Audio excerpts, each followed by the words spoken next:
What is the point of being right? Do we think it makes us the better person, justifies our actions, or gives us the right to take over or make someone wrong? Perhaps we see ourselves as the one that's wrong, believing that we somehow failed, and the shame and the disappointment is too overwhelming to consider. Wrong and right are part of a dualistic, objective, left-brain belief system that limits our ability to come together in true collaboration. We see each other as separate and in competition when we see the world through this lens. When we're stuck in wrong and right, there's always a winner and there's always a loser. How do we ever create higher order win-win solutions from this frame of reference? We don't.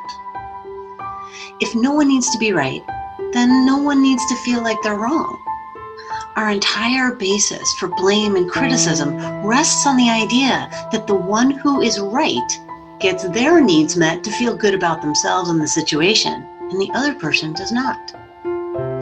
The truth is, what's right for someone else does not have to be right for us, and vice versa. Anything we push against by making it wrong has us focus our attention and our energy on what we don't want, to be wrong. And as quantum physics has shown, what we focus on brings more and more of it into our experience, just by nature of us paying attention to it. This is what that meaning of the saying, what you resist persists. That's really what it means.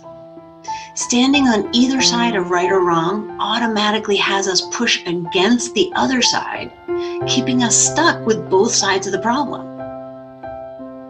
We give our power away when we use the framework of wrong and right. And it's time to take our power back for ourselves and let others do the same. When we align with others that we feel are right, we take on the energy of pushing against those that do not align with our group.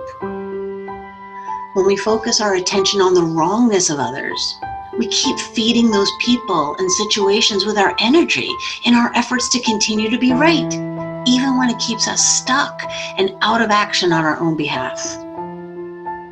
What if, instead of who is right and who is wrong, we determine what is right for ourselves and allow others to do the same for themselves?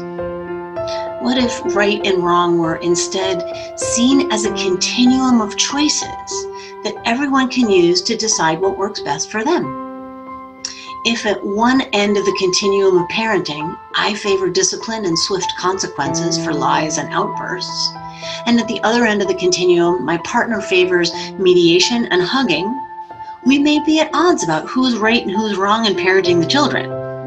When we instead allow that continuum to help us decide what's needed for the children and who is best to respond, we honor what's best for us and for the situation without anyone needing to be right or wrong.